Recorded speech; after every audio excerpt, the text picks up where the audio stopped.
Así que vamos a regresar. Vamos a ver hoy, os voy a decir 1, 2, 3. Vamos a ver, pues eso, 4 puntos hoy. Ujú. 4 puntos más de esta enseñanza que estamos siguiendo. Y estamos aprendiendo, ¿verdad? Estamos aprendiendo tanto de la vida de David. Así que vamos a regresar a nuestra historia, donde la dejamos la última vez. Y vamos a ver cómo David tiene una gran oposición, se levanta una gran oposición contra David.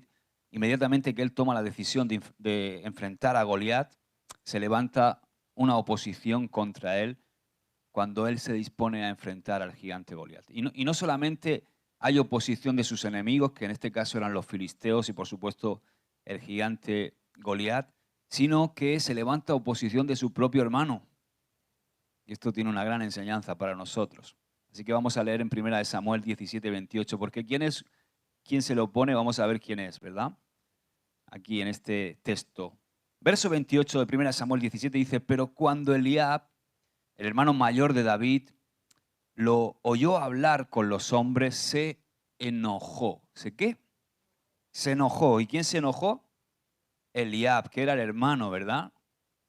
O sea, David no solamente contaba con el enojo seguro de Goliat y de los filisteos, sino que a ese enojo de Goliat y de los filisteos se unió el enojo también de su hermano, de Eliab. Y le reclamó, dice, ¿qué pasó? Oh, no, perdón, le hace dos preguntas. Se enojó y le hace dos preguntas. ¿Qué estás haciendo aquí? La primera pregunta, le reclamó. ¿Qué pasó con esas pocas ovejas que se supone que deberías estar cuidando? Conozco tu orgullo y tu engaño, solo quieres ver la batalla. O sea, en este versículo que acabamos de leer vemos una actitud muy injusta del primogénito de Isaí, que era Eliab, el hermano mayor de David. Sabéis que David era el hermano menor. Pero vemos esta actitud que es muy injusta de Eliab. Vamos a ver por qué es injusta. Porque cuando analizamos las palabras de Eliab podemos detectar que este primogénito, el hermano mayor, tenía sentimientos contrarios hacia David, reproches que vamos a estudiar a continuación. Lo primero que destaca es que Eliab se enojó. ¿Sabéis lo que es enojarse, verdad? Claro que lo sabéis. Algunas veces nos enojamos 7 veces al día, ¿eh? O más, dice Ginés. Quizá lo que le produjo este enojo, quizá fue el hecho de que David, siendo el más pequeñín de la casa, siendo apenas un adolescente, un muchacho de 16, 17 años, quizá lo que enojó a Elías es que David se atreviera a pronunciar tal declaración, porque sabéis que esto viene justo después de la declaración que hace David diciendo quién es este filisteo incircunciso que se atreve a desafiar a los escuadrones del Dios de Israel, y hace su declaración como diciendo que él se lo va a comer como pan, que él lo va a vencer, ¿no? Y yo creo que ahí en ese momento Eliab, que era el hermano mayor, sintió ese enojo al ver la valentía, la gallardía, el arrojo que tuvo en esas palabras David cuando se propuso en su corazón enfrentarse a Goliat. Claro, ¿por qué? Porque Eliab era el hermano mayor y no solamente era el hermano mayor, era un soldado ya experimentado del ejército de Dios y estaba calladito como todos los demás. Ante las injurias y los desafíos de Goliat, él estaba en cobardía, estaba atemorizado como todos los demás soldados del pueblo de Israel. Y al ver la actitud de ese pequeño, de ese joven, de ese adolescente de 16, 17 años, que era su hermano pequeño, al ver que él declaró y que quería ir a enfrentar al gigante, es como que se sintió un poco avergonzado y surgieron en él celos por su propia inoperancia. De verse, yo no soy capaz, y resulta que se levanta este que es pequeño, ahí eso le produjo un rechazo, le produjo un enojo a Eliab. Eliab sin duda tenía temor y estaba acobardado por Goliat, igual que el resto del ejército de Israel, porque todos estaban mudos. ante el desafío que Goliat día tras día lanzaba. Así que cuando David se levanta, lleno de valentía, lleno de celo por Dios, Eliab se sintió herido en su orgullo de hermano mayor. Esto, aplicando a nuestra vida dentro de la iglesia, es algo que tenemos que llevar mucho cuidado. Porque esto sucede muchas veces con los hermanos mayores, entre comillas. Son hermanos quizá que llevan muchos años en el Evangelio y que no se atreven a tomar responsabilidades, y cuando algún hermano pequeñito lo quiere hacer, se enojan, como niños pequeños. Esto lo he vivido un montón de veces, lo hemos visto. Y es una reacción que yo puedo llegar a entender normal en nuestras emociones. O sea, tú quizá llevas muchos años en el Señor y resulta que se está levantando un joven o se está levantando otra persona que Dios está empezando a usar, y en tu carne es natural que se levante eso, no te asustes. Pero nosotros tenemos que ser hombres y mujeres del Espíritu y controlar eso. Hay un dicho que dice, mira, yo te ponía esta frase, mira, hay hermanos mayores que ni hacen ni dejan hacer. Que ni hacen ni dejan hacer. Te puedo contar una anécdota. Por ejemplo, recuerdo que cuando yo hice la mili, entre comillas, porque fue la objeción de conciencia, no fue la mili, llegué a prestar mi prestación 9 meses a una oficina, y cuando llegué a esa oficina, allí había gente que, digamos, que había entrado antes que yo y llevaba ya 6 meses, algunos, y llevaban 3, 6 meses, y yo entré nuevo allí, y entonces en el primer día, pues la chica que estaba, la coordinadora, me pasó mi responsabilidad, me dijo lo que tenía que hacer, y empecé a organizar todo el papeleo, a meter archivos al ordenador, empecé a hacer pues las 4 o 5 horas que tenía que estar allí, empecé a hacer todo el trabajo, y el que más tiempo llevaba allí dice, no quiero, empezó a meterse conmigo, dice, ¿qué haces, tío? No te pongas a hacer eso, no lo hagas todo tan rápido, que si no nos van a mandar otra cosa. ¿Entendéis, no? Y además, no, tío, tranquilízate, esto se hace así, más despacio, porque si lo haces así de rápido nos va a llevar, vas a provocar que, o sea, ¿qué es lo que se va a exponer? Se iba a exponer vuestra irresponsabilidad, vuestra dejadez, vuestra sinvergonzonería, como decía mi abuela.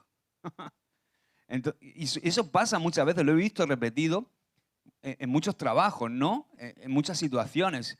La gente que lleva más tiempo es como que, a ver si va a venir este nuevo y va a exponer nuestras vergüenzas, ¿no? Hemos sido unos irresponsables, llega alguien responsable y este viene a pisarnos aquí, a nosotros, a estropearnos cómo tenemos esto organizado. Y esos son los que muchas veces en la iglesia hay hermanos así, son hermanos que llevan mucho tiempo, hermanos entre comillas mayores, como podía ser Eliab, que ni dejan, ni hacen, ni dejan hacer. Y entonces Eliab, fíjate que aquí Eliab le hace 2 preguntas, ¿verdad? Las hemos leído. 2 preguntas, le hace 2 preguntas y un juicio. O sea, él juzga una actitud de David. Hace 2 preguntas y juzga a David. La primera pregunta es, ¿qué haces aquí? O sea, ahí Eliab, al sentir los celos por la sorpresa de encontrar a David, su hermano menor, en el frente de batalla, unido a ver la osadía del muchacho, es como que no puede contenerse y entonces le cuestiona su presencia allí, sin ni siquiera saber que David no estaba allí porque él había decidido ir. ¿Por qué estaba David allí? Porque había sido, ¿qué? ¿Enviado por quién? Por su padre, Elí. Y David lo que estaba haciendo era obedecer al mandato de su padre. Y esto pasa muchas veces. Yo recuerdo, por ejemplo, Ruth y yo, por poner un ejemplo, recuerdo que cuando el Señor ya empezamos a servir y empezamos a estar más cerca de los pastores, a caminar con ellos, porque sabes que la decisión más importante de tu vida es con quién caminas. O sea, os he hablado muchas veces de las 3 clases de hombre, ¿verdad? Están los carnales, están los que no conocen al Señor, no han nacido de nuevo, eso tenemos que evangelizarlo. Luego dentro de la iglesia están los carnales y están los espirituales. Y tú decides con quién quieres caminar. ¿Qué pasa? Que tienes que tener un trato con todos de amor y tú tienes que ser una inspiración para los hermanos que son carnales, no juzgarlos, sino amarlos. Pero sí que tienes que tomar una decisión. ¿Con quién quieres estar? ¿A quién te quieres pegar? Y yo cuando me di cuenta de esta revelación, yo quería estar cerca de los espirituales. ¿De quién? Pues cerca de mi pastor. ¿Quién me va a bendecir? Mi pastor. ¿De quién me puedo alimentar? De mi pastor. Pues estaba con mi pastor Marcos, con mi pastor Fernando, con mi pastor Juan Carlos, con el pastor, con todo, con Tony. Donde iban ellos, parecía una pegatina. Yo, claro, eso, la gente que lleva allí tiempo, mm, ya somos, mira los pelotas estos. Nos fuimos un viaje a Nueva York. El comentario, ¿qué hacen esos en Nueva York? Lo mismo que Eliab. ¿Qué haces tú aquí? Teníamos que ir o nos delegaban, claro, porque estábamos con ellos, pues al final los pastores delegan en los que están cerca. Nos delegaban cosas que hacer. Y íbamos quizá a recoger a Radamés o nos íbamos a no sé dónde, o íbamos allá. ¿Qué hace este ahí? ¿Entendéis, verdad? ¿Dónde va este con el pastor? Y yo no estaba ahí por mi propia voluntad, era porque me requerían. O sea, no era que yo estaba ahí y tal, no, era porque me requerían y me decían, oye, ¿puedes ir? ¿Puedes hacer esto? ¿Puedes hacer lo otro? Pues sí, claro que puedo. Pero todo eso, al final, en los hermanos que estaban más tiempo en la congregación, levantaban pollas. Hasta tal punto que recuerdo un día un hermano que estábamos, recuerdo que era el tiempo de la ofrenda en la carretera de Alcantarilla, y yo le pedía permiso al pastor Juan Carlos, porque yo me quería sentar lo más adelante posible, porque no veo menos con gato escayola y me gusta estar pendiente, porque cuanto más atrás están, más distracciones, más posibilidades de distraerte tienes, ¿no? Cuanto más cerca estás del que está predicando la palabra, menos se te escapa. Entonces yo le decía, pastor, yo me puedo sentar, no en la primera fila, pero sí en la segunda. Claro, no, siéntate en la primera, me decía. Siéntate cerca, lo más cerca que puedas. Entonces yo me sentaba siempre en primera o segunda fila. Siempre dejaba el sitio para los pastores y me sentaba pues detrás de ellos. Y un día pasaban por la orilla los hermanos que iban a dar la ofrenda y yo me gustaba saludar a los hermanos, darle un abrazo cuando pasaban por mi lado y me pongo a darle un abrazo a un hermano y dice, quita, que nada más que te gusta llamar la atención. Y yo me quedé, oh, santo, me dejó hecho polvo. Entonces, cuando terminó la reunión, fui a mi pastor y digo, pastor, me ha pasado esto. ¿Con quién has sido?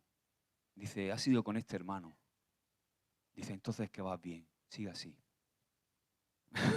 Me dijo, como diciendo, es que si se ha puesto así ese, es que vas bien, sigue así. Entonces, ¿entendéis lo que estoy diciendo, verdad? ¿Dónde está este? ¿Por qué está ahí? ¿Qué hace este ahí? ¿Por qué ha ido a esa reunión? ¿Por qué está siempre con el pastor? ¿Qué haces aquí? Le dijo Eliab a David.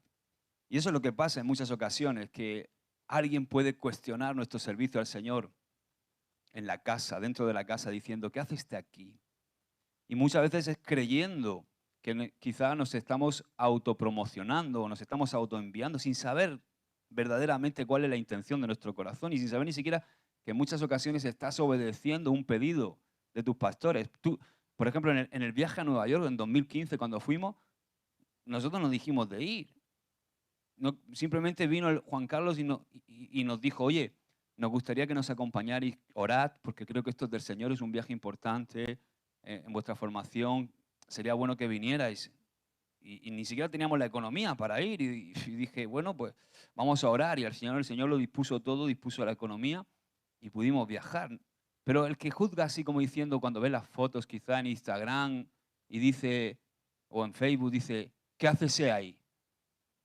No conoce, no sabe, ¿verdad? Quizá puede pensar que es que nos estamos de jauja allí. Salimos un día a ver Nueva York. Los demás estuvimos en la iglesia. Ahí, a las 6 de la mañana, en el amanecer de la esperanza, ya estaban orando. Y ahí estábamos nosotros, con el jet lag y el ojo hinchado. Pero fue una bendición, fue algo precioso. Y la mayoría de las veces la gente que actúa así es porque no sabe o no entiende que quizás tú estás obedeciendo una orden del Señor o un pedido de tu pastor o de tus líderes. O es el mismo Señor que está provocando todo eso como parte de tu formación. Así que mi consejo es, sigue adelante cuando te pase eso. Y si haces eso, si eres un poco hermano mayor, míratelo. Míratelo, porque eso no está bien. Ahora, la segunda pregunta que hace, ¿con quién has dejado esas pocas ovejas? O sea, ¿qué hace Eliab aquí? ¿Con quién has dejado ese pequeño rebaño? ¿Sabes que cuando te pones a estudiar no era pequeño el rebaño? Isaí era un hombre rico y tenía un rebaño enorme. O sea, que lo que cuidaba David no era un rebañito de 4 ovejas. Pero lo que hace aquí Eliab, al hablar así, Eliab lo que intenta es como desprestigiar el trabajo de David. O desprestigiar el trabajo que David realizaba, porque normalmente el pequeño era el que se encargaba de esas labores. Pero no eran pocas las ovejas, ni era un trabajo menor el que David hacía. Pero Eliab lo que intenta es mantener su posición como primogénito, como mayor, como mantener su estatus, su rango, como diciendo, es más importante lo que yo hago que lo que tú haces. Y a mí me da mucha pena y me da mucha tristeza cuando algunas veces veo esa altivez en algunos hermanos porque parece que tienen, entre comillas, delegaciones que ellos consideran que son más dignas o más nobles. O cuando nos encontramos con esa actitud, ¿no? Personas que por llevar quizá más tiempo en la fe o por estar en una posición, entre comillas, de honra mayor en la iglesia, pues están hostigando o desprestigiando a quienes son más pequeños. Yo cuando era pequeño, cuando era más joven, recuerdo que cuando éramos unos jóvenes en la iglesia donde íbamos nosotros, que estaba en Sangonera, éramos jóvenes, éramos inmaduros y éramos carnales y recuerdo que todos queríamos ser Marco Witt, el otro quería ser, no sé, Danilo Montero, el otro quería ser Dante Hebel. Todos teníamos esos sueños de juventud, ese romance del ministerio, ¿no? Y el ministerio a veces se idealizaba en nuestra mente y pensábamos que el ministerio era un trono, ¿no? Para que todo el mundo te sirva, pero el ministerio es una cruz. No es un trono. Así que si quieres ser pastor tienes que clavarte bien en la cruz, porque es servir a la gente. Entonces, ¿qué pasa? Que en esa tonteo que teníamos, pues se levantó un grupo precioso de intercesión allí y nosotros nos burlábamos de ellos. Decíamos, parece que han visto un ovni todo el día por ahí. Y entonces era como desprestigiar esa labor cuando es tan importante. Fíjate, luego el Señor me hizo a mí intercesor por un montón de años y sigo siendo intercesor. O sea, es algo tonto, ¿verdad? Estar así o pensar que porque alguien viene a hacer el servicio de limpieza y yo soy el que ministra en el altar. O un día, imagínate que un día el que limpia te lo encuentras en el altar ministrando porque el pastor le ha dicho que suba a cantar. Y tú dices, ¿qué hace este aquí? Este no está limpiando, este no está con las ovejas.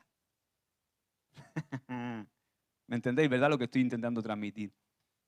Y eso es triste, a mí me da mucha pena. Eso no debe pasar aquí en esta casa. ¿Amén? Y, por ejemplo, voy a poner un ejemplo. ¿Qué haces en la radio? ¿Qué haces en la radio? ¿Eh? Ahora nosotros que hacemos programas, ¿no? A lo mejor hay gente que puede llevar aquí un montón de tiempo. ¿Qué haces en la radio? ¿O qué haces en la radio? ¿Quién te va a venir a la radio? Tienes que dar tu testimonio, tío. ¿Me entendéis lo que quiero decir? Eso no puede albergarse en nosotros. Nosotros tenemos que va, porque no es así. Todos estamos aquí para servir al Señor y si el pastor te dice ven a la radio, tienes que venir y dar tu testimonio y hablar y que Dios te pueda usar. Tú eres una bendición, ¿sabías eso? Cada uno de nosotros somos una bendición y tenemos un llamado. Y cada obra que hacemos para el Señor es importante. Diferente, pero igual de importante. Amén. Ahora, Eliab lo tercero que hace es dar o pronunciar un falso testimonio contra David. Dice, conozco tu orgullo y tu engaño. Ahora, ¿quién era orgulloso realmente? Era Eliab. ¿Y quién estaba engañando? Él, porque esto no era verdad. Dice, solo quiere ver la batalla. No, él no estaba ahí porque solo quería ver la batalla. Él estaba porque lo había enviado su padre. Así que lo que hace Eliab aquí, el primogénito de Isaí, es que termina su reproche desprestigiando a su hermano como un falso, como alguien que estaba mintiendo y como alguien que era orgulloso. Y a veces es fácil pronunciar una opinión de alguien sin conocerlo. O sin conocer. Porque aquí Eliab sí conocía a David, era su hermano, pero no conocía el motivo. Entonces, seamos cautos muchas veces, porque muchas veces no conocemos el motivo y no podemos albergar esas actitudes que se ven aquí en Eliab, en esta historia. David solamente estaba obedeciendo el mandato del padre y no había en él ninguna de estas malas motivaciones que Eliab presupone. Y a menudo, y lamentablemente, podemos encontrarnos con personas que juzgan, quizá van a juzgar tu proceder. Y lo van a hacer sin conocer la intención, sin conocer tu corazón, sin saber cuál es la verdadera motivación de tu corazón.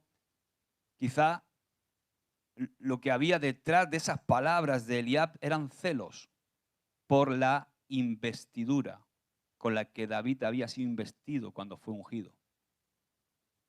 Yo creo que desde ese momento ahí, eso fue un instante que Eliab como que no pudo. ¿Os acordáis cuando llegó el profeta Samuel a ungir? ¿Quién fue el primero que apareció? Eliab. Incluso Samuel dijo, este es. Pero el Señor le corrigió y dijo, no, tú estás mirando con ojos de hombre, pero yo no miro como tú miras, Samuel. Y entonces finalmente ungieron a David. Y yo me imagino que Elías estaba tocado desde ese momento. Así que lo que pasó aquí es que había celos por la investidura de David. Ahora vamos a ver otro punto muy importante. Verás que vamos a seguir aprendiendo. ¿Estás aprendiendo? Capacitado en la dificultad, si quieres tomar nota. Primera de Samuel 17:31, seguimos leyendo. Cuando se supieron las palabras que David había hablado, se lo dijeron a Saúl. O sea, cuando se enteran de lo que David ha dicho, que quiere enfrentarse a Goliat, van y se lo cuentan a Saúl. Y entonces Saúl inmediatamente lo hace venir. Y dijo David a Saúl, no se desaliente el corazón. ¡Wow! Me encanta. O sea, en vez de ser el rey el que aliente a David, es el pequeño David el que alienta al rey. Dice, no se desaliente el corazón de nadie a causa de él. Se está refiriendo de Goliat. Tu siervo, Saúl, que soy yo, tu siervo, irá y peleará con este filisteo. Entonces Saúl dijo a David, fíjate las palabras de Saúl, tú no puedes ir contra este filisteo a pelear con él, porque tú eres un muchacho y él ha sido un guerrero desde su juventud. Pero David respondió a Saúl, tu siervo apacentaba las ovejas de su padre y cuando un león o un oso venía y se llevaba un cordero del rebaño, yo salía tras él, lo atacaba y lo rescataba de su boca y cuando se levantaba contra mí lo tomaba por la quijada, lo hería y lo mataba.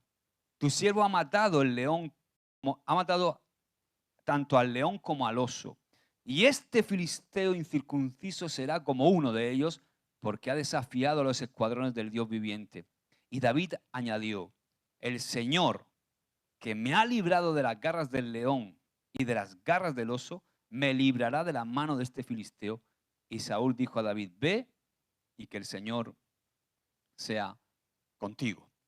En este punto, quiero destacar cómo David fue capacitado en la dificultad.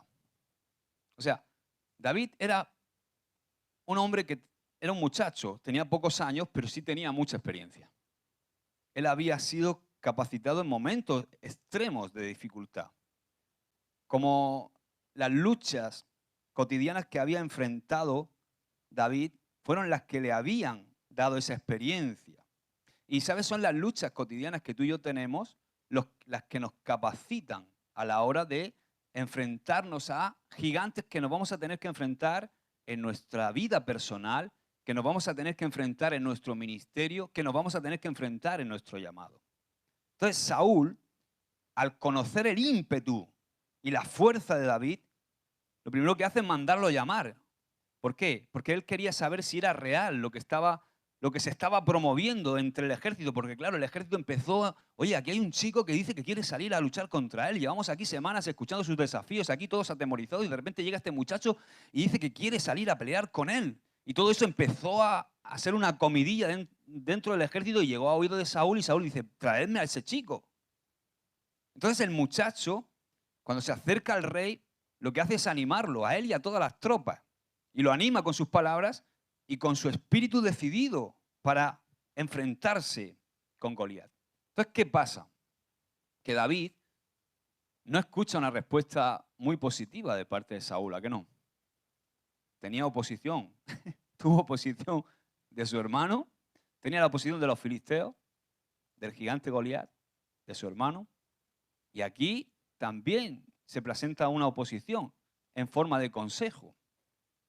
Le dice Saúl, o sea, le advierte, reclamándole la gran. O sea, lo que hace es que no le reclama, sino lo que hace es que le recarga. Oye, que él es un guerrero y tú eres un muchacho. O sea, lo que le está diciendo es que hay una diferencia entre Saúl entre Goliat y David. Y aparentemente Saúl, lo que le pasa es que había caído también en la estrategia de Goliat, porque eso precisamente es lo que Goliat pretendía cada vez que salía al campo de batalla, a amenazarlos, remarcar que él era un gigante, que él era un hombre de guerra y que todos ellos eran unos mengajos y que había gran diferencia entre él y ellos. O sea que Saúl estaba totalmente enajenado en ese momento por el discurso de Goliat, y entonces le hace saber a David, oye David, tú eres un pimpollo, tú vas a salir ahí y ese hombre es un hombre experimentado, mide 3 metros, experimentado en 1000 batallas, lleva desde su juventud luchando y tú apenas eres un chaval de 16, 17 años. ¿Qué pasa? Que las palabras de Saúl a David, podían hacer que David empezara a compararse, ¿no? Es decir, es verdad, si yo, madre mía, ahora que estás diciéndolo, Saúl. O sea, Saúl le hace una observación que era cierta, porque no era mentira, que no. Lo que Saúl le dice no es mentira a David. Pero David sabía algo muy importante. David sabía que no era en sus fuerzas, sino que era en el nombre del Señor de los ejércitos, que no era por su fuerza, sino que la capacidad y la fuerza se la iba a dar el Señor, igual que se la había dado con un oso, igual que se la había dado con un león. David estaba convencido de que no era por su fuerza, y él sabía que él en su fuerza, por supuesto, es verdad lo que dice Saúl, soy inferior a él, soy apenas un muchacho, él es un guerrero, él mide 3 metros, yo mido 1,80, lo sé. Pero yo no voy en mi fuerza, voy en la fuerza de Dios. Y Dios es mucho más grande que ese filisteo incircunciso. ¡Aleluya!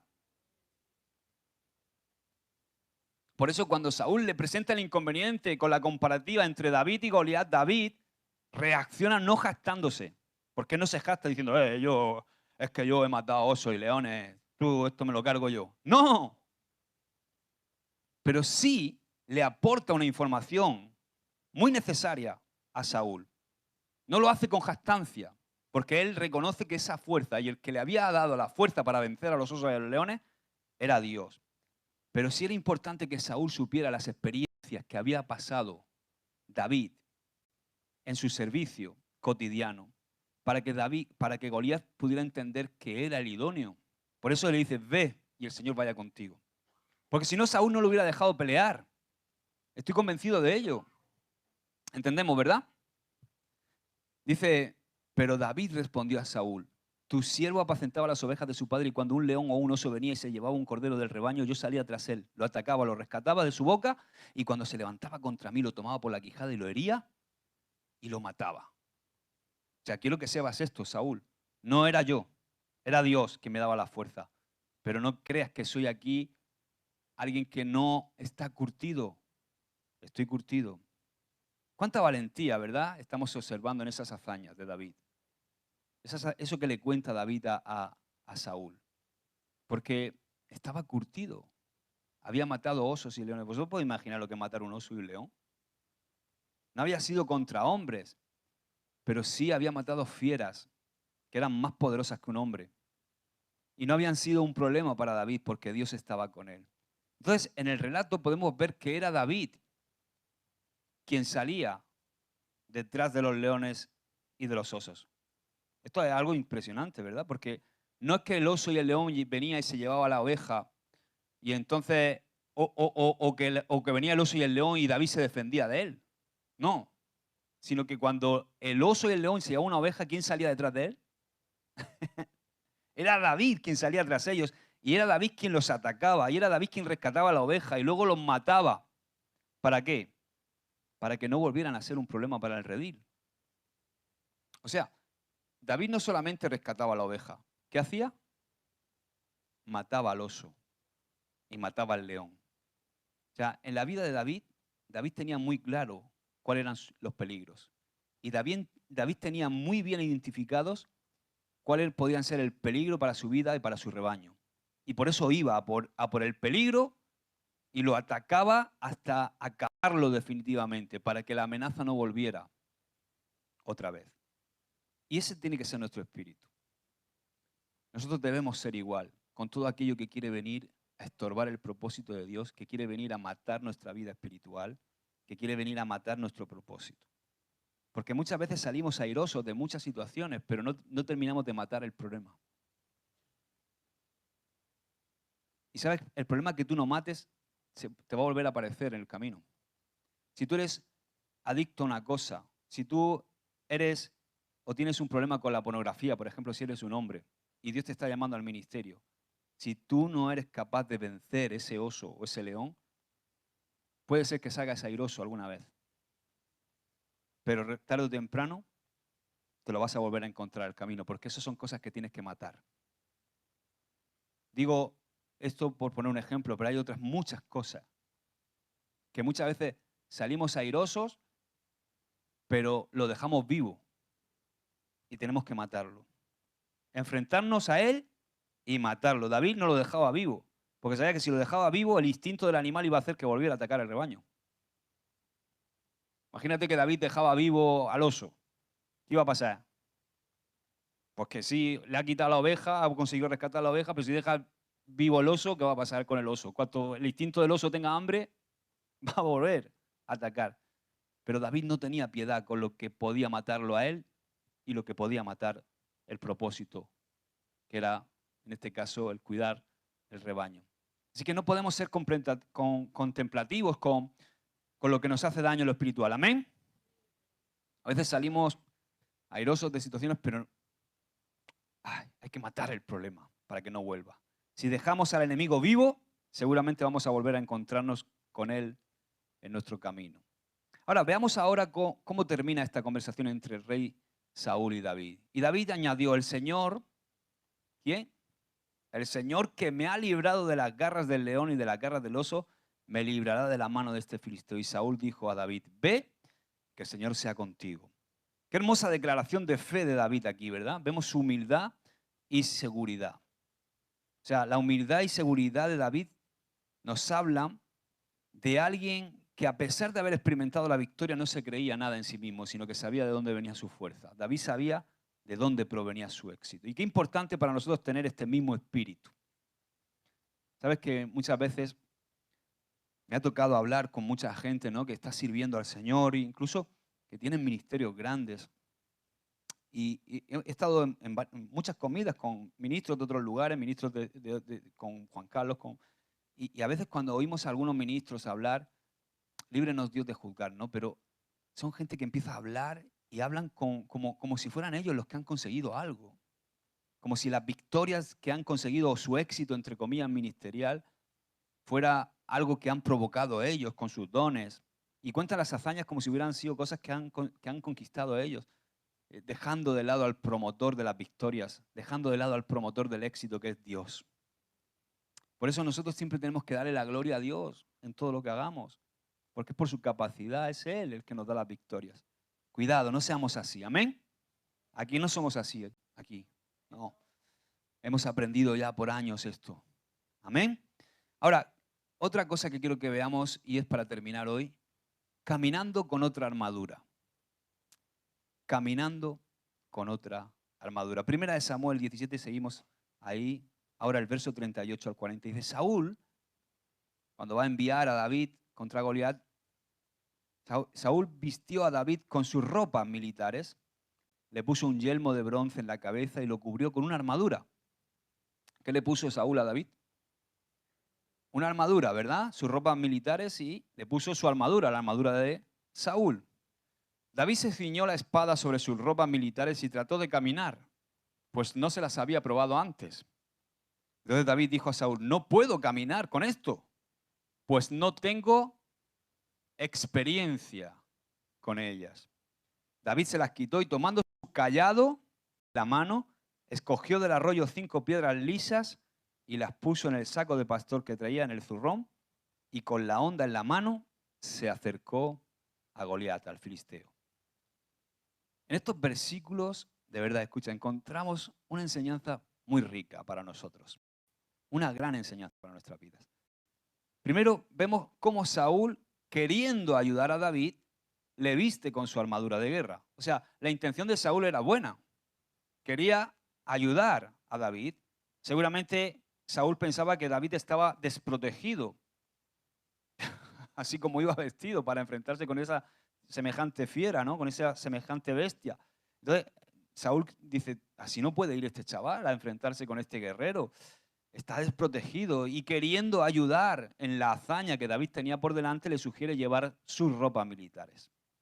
Y hay al menos aquí dos aplicaciones o dos revelaciones en este episodio que son para nosotros. Primero, quienes nos presiden o quienes nos lideran cuentan con una experiencia y una madurez que se puede ejemplificar con la armadura de Saúl. Por ejemplo, mis pastores tienen una armadura, que es su experiencia, que es su madurez. Y esa es la armadura de mi pastor.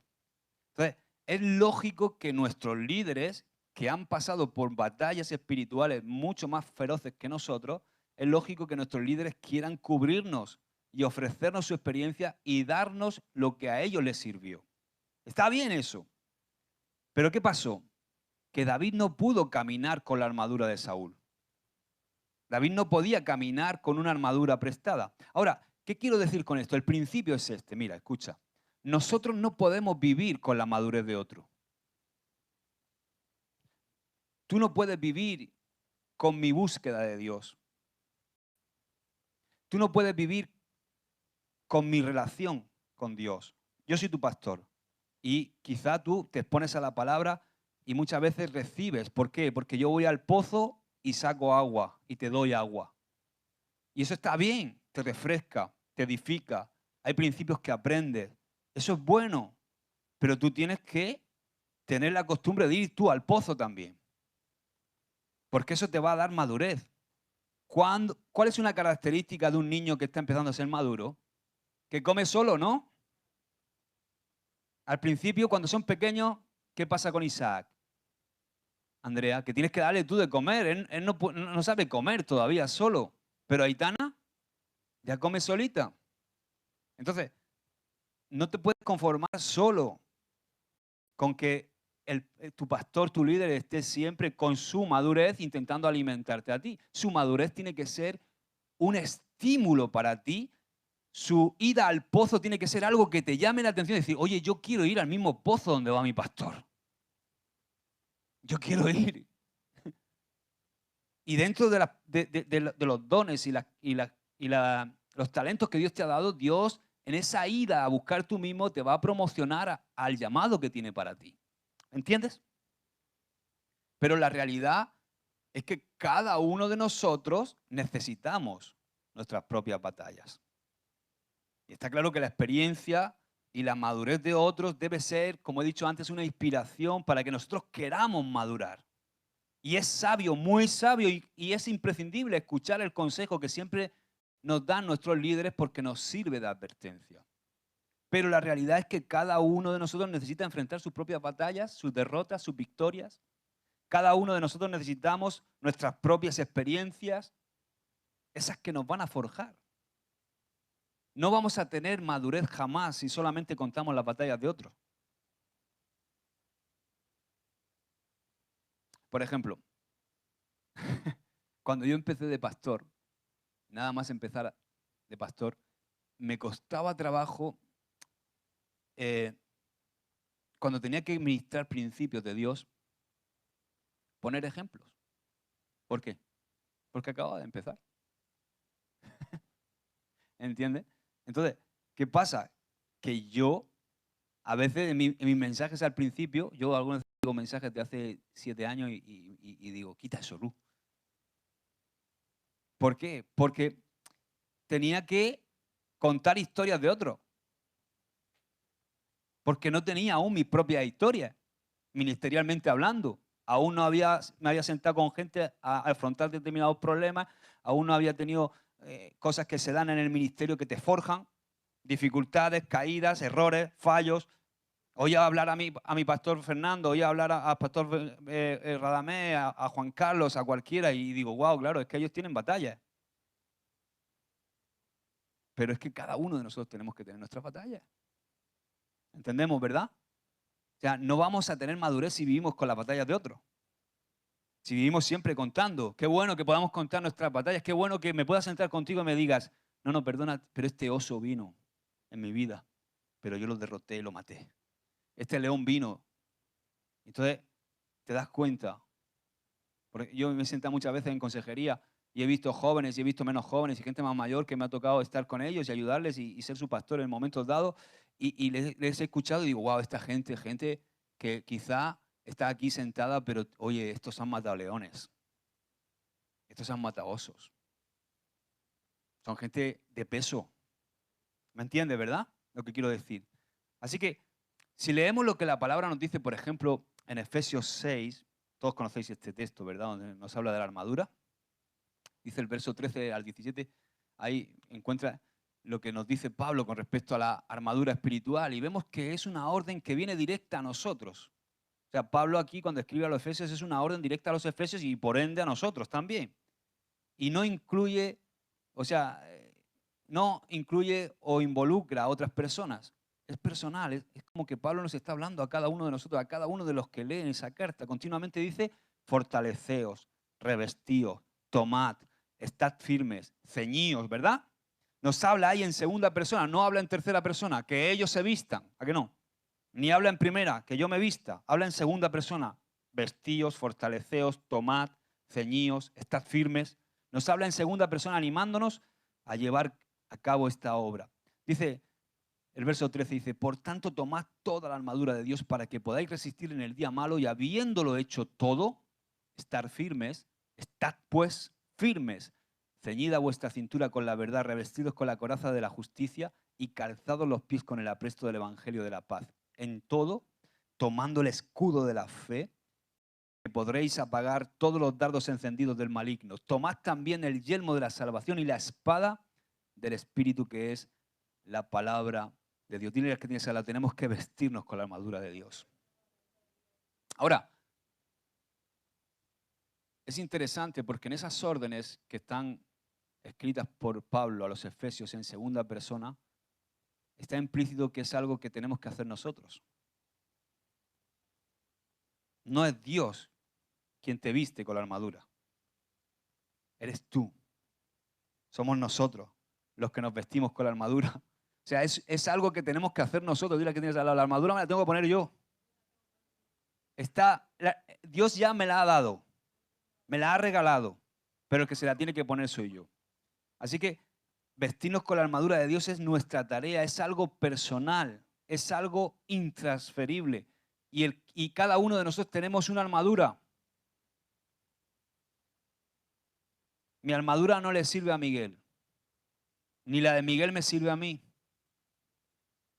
Por supuesto, la de Aarón tampoco me sirve a mí. Ni la mía a él. Es XXXL. Dile que tienes al lado, nadie puede vestirnos sino nosotros mismos. Por supuesto, con la ayuda del Señor. Por ejemplo, yo no puedo ser verdadero, puedo ser justo con la experiencia de otro, sino que yo tengo que forjar esa cualidad con la ayuda de Dios y del mismo modo también tengo que hacerlo con la fe, con el escudo de la fe y con la espada del Espíritu, que es la palabra de Dios. Amén. O sea, yo no puedo alcanzar ningún, ¿cómo decirlo? Yo no puedo alcanzar el carácter que necesito intentando parecerme a alguien, sino tengo que formar mi propio carácter a través de la espada, a través de la fe, a través de confiar en Dios, pero soy yo el que tiene que tomar la decisión cada día. A cada uno de nosotros dice la palabra que se nos ha dado un don, una medida de fe. ¿A que sí? La que lo dice la palabra. Todos hemos recibido una medida de fe individualmente y la espada la tomamos cuando somos capacitados a través de la palabra. O sea, que nuestra armadura espiritual realmente depende únicamente de nuestra relación con Dios. Mucha relación con Dios, mucha armadura.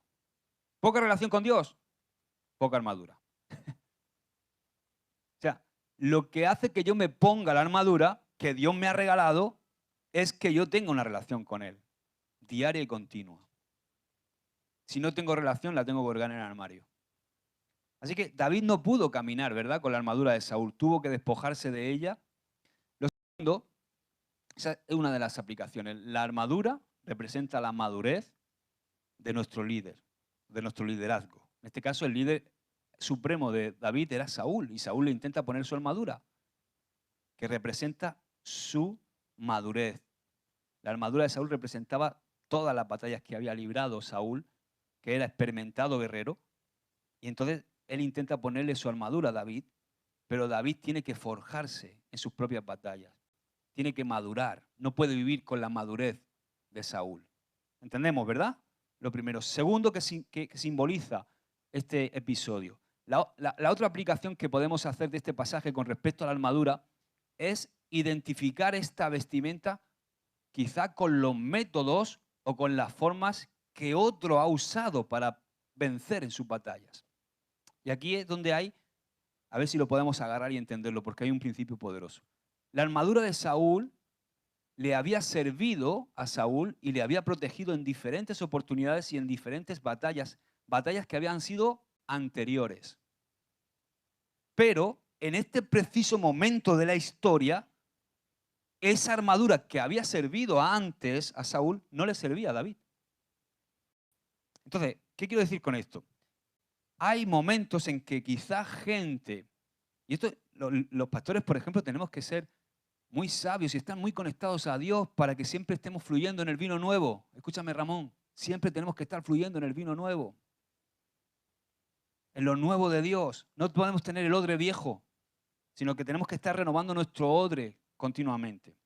Porque hay momentos en que la gente de nuestro entorno va a querer que peleemos con sus métodos, con sus formas, con sus estrategias. Y no está mal escucharlos. Es bueno escucharlos porque son gigantes, hombres quizá y hombres de Dios o mujeres de Dios que han luchado batallas tremendas y es bueno que escuchemos.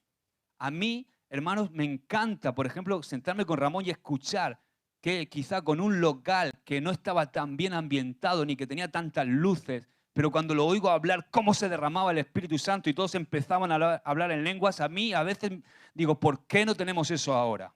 Porque a veces parece que tenemos mucha atmósfera, pero no tenemos lo más importante. Y yo quiero tener atmósfera y presencia. No solamente la presencia, pero me entendéis lo que estoy diciendo, ¿verdad? ¿Eh? No solamente la atmósfera, quiero la atmósfera. La atmósfera también es bueno, que vayamos a mayor excelencia, que tengamos mejor música, que crezcamos en todo eso. Pero que haya presencia de Dios. Amén. Y hay momentos en nuestra vida que podemos ver todas esas estrategias de atrás y nos pueden servir de inspiración, pero no podemos vivir en el pasado. No, es que ¿vas a quitar eso? Pues sí, lo voy a quitar. Lleva 16 años ahí, ya ha cumplido su propósito. Por ejemplo, ahora cuando hagamos reforma, ¿me comprendéis lo que estoy diciendo? No pasa nada, vamos, seguimos. Lo más importante de aquí son las personas. Los símbolos son importantes. Lo profético es importante y hay que cuidarlo. Pero lo más importante es que lo profético ayuda a las personas. ¿Me entendemos, verdad? Un día voy a predicar un mensaje que se llama Neustán. Neustán. ¿Os acordáis la serpiente de bronce que levantó en el desierto Moisés? Esa serpiente que la levantó Moisés en el desierto, más de 400 años después la seguían adorando. Y entonces ahí se levantó y dijo, Neustán. Eso es Neustán, que quería decir pedazo de bronce inservible, porque ya no era el tiempo de eso. Tuvo su tiempo, tuvo su gloria, fue un instrumento que Dios usó, pero no podemos poner el instrumento por encima. Al final lo he predicado ya casi, ¿no? Ahora, David, ¿qué prefirió hacer? O por ejemplo, puede pasar que la estrategia, Dios quiere, lo que yo siento es que Dios quiere darnos en cada momento, en cada situación, la estrategia. ¿Por qué? Porque Él quiere tenernos conectados al cielo. Él quiere que nosotros seamos capaces de bajar el diseño del cielo, lo que Él quiere para cada momento. Que no nos anclemos en tradiciones, sino que seamos capaces de discernir cada momento qué es lo que Él quiere. Quiere darnos nuestra propia estrategia. Él quiere dar la estrategia de APR Águilas. Quiere darnos nuestro propio método para pelear. ¿Por qué? Porque no es lo mismo pelear batallas espirituales en el siglo XVIII que en el siglo XXI. ¿O no? No es lo mismo. No es lo mismo Águilas que Estados Unidos. Quizá lo que funciona allí no funciona aquí. Y lo que funciona aquí no funciona allí. O lo que funcionaba en el siglo XVIII no funciona ahora. Y lo que funciona aquí ahora no funcionaba en el siglo XVIII. Son tiempos, son momentos distintos. Por eso David lo que prefirió, viendo que estaban intentando ponerle algo que él no podía manejar y que no tenía experiencia, prefirió tomar lo que sí tenía, con lo que sí tenía experiencia. ¿Y qué tomó? El cayado, la honda, las 5 piedras lisas, su zurrón. ¿Por qué? Porque él tenía experiencia con esas herramientas. Esas herramientas, por supuesto, su fe, como dice Ginés, pero esas herramientas fueron las que le ayudaron a vencer a los leones y a los osos. Y eran las que le iban a ayudar a vencer a Goliat. Por eso se despojó de la armadura de Saúl. No porque la armadura de Saúl fuera mala o innecesaria. Todo lo contrario. Fue un instrumento que ayudó a Saúl a vencer sus batallas. Pero fíjate algo muy importante. En ese momento David no podía llevar la armadura. Pero años más tarde David fue un gran guerrero. Como todos sabéis, y ganó multitud de batallas. ¿Os acordáis cuando decían, cómo decían? A ver, ayúdame, Goliat mató a miles y David a 10.000. O sea, imagínate, David fue un gran guerrero. Años después David tuvo su propia armadura. Pero en ese momento, la vestimenta militar del rey Saúl le quedaba grande y le impedía avanzar. Y esto también aquí hay una gran enseñanza. Por ejemplo, cuando yo empecé a servir cerca de mis pastores, había cosas que yo sentía que no me correspondían hacer. Aunque yo sentía el llamado, incluso sentía a veces que tenía la capacidad de hacerlo, pero era como que esa armadura a mí me quedaba grande. ¿Me entendéis? Porque no había pasado por la batalla que me da el respaldo espiritual para que yo me pueda poner esa armadura. ¿Entendemos lo que estoy diciendo? Era como que el no haber vivido esa experiencia no me daba el respaldo para yo predicar. A mí me cuesta mucho predicar algo que no estoy viviendo o que no me esté Dios tratando en ello. ¿Entendéis lo que digo, verdad? Entonces hay armaduras que a veces no nos corresponde ponernos, porque todavía no nos están grandes en nuestro crecimiento y nuestro desarrollo espiritual. Por ejemplo, yo todavía estoy en formación, porque estamos en formación siempre, ¿lo sabéis? Entonces, yo hay momentos en que estoy con mis pastores y estoy en el evento que estuvimos juntos y hay cosas que yo todavía no me puedo calzar. No me corresponde a mí. No puedo. No he pasado por determinada experiencia y yo tengo que... La experiencia del pastor Ramón, la experiencia de Ernesto, la experiencia de los demás pastores. Hay cosas que yo veo que no me puedo poner todavía, porque son grandes para mí. Pero yo tengo que seguir madurando, porque habíamos dicho que la armadura es la madurez espiritual. David en ese momento no tenía armadura, pero luego tuvo su armadura. Amén. Entendemos, ¿verdad? Gloria a Dios. Padre, te damos gracias, Señor, por tu palabra, porque tú eres un Dios bueno, Señor. Tú nos estás enseñando a través de la vida de tu siervo David, Señor. Queremos tomar esto como desmenuzarlo, aprovecharlo, volver a escucharlo, Señor, que tú nos hables, porque queremos, Señor, ser hijos de la casa, queremos aprender, crecer, madurar, Señor, encontrar nuestro lugar, funcionar en tu reino, Señor, que tú nos puedas usar, que nos puedas usar en la unidad del Espíritu, que no haya entre nosotros, Señor, enojo como hubo en Eliab, que tú nos levantes a cada uno dentro de nuestra parcela, dentro de nuestra área de servicio, que podamos resplandecer con tu luz, Señor, que no haya en nosotros un espíritu altivo, que podamos ser humildes, Señor, que siempre reconozcamos que es tu gloria en nosotros, que eres tú en nosotros, que no es por nuestra fuerza, Señor. Ayúdanos a crecer en todo esto. Danos nuestra propia armadura, Señor. Baja los diseños, Señor, que sepamos interpretar los tiempos y que no queramos, Señor, vivir con estrategias que funcionaron atrás, sino que intentemos buscar cuál es la estrategia que tú tienes ahora, Señor. ¿Cuál es la armadura que tenemos que ponernos, Padre? ¿Cuáles son las herramientas que tú pones en nuestras manos? El propio Moisés, ante el enorme encargo que tú le diste, te dijo, Señor, yo no puedo. Y tú le dijiste, ¿qué tienes en tu mano? Y él te dijo, tengo una vara, porque soy pastor. Y tú lo enviaste con la vara. Así que, Señor, nosotros te decimos, aquí está lo que tenemos, lo que somos. Ayúdanos, Señor, a ir madurando y creciendo en el nombre de Jesús. Amén. Y amén. Aleluya.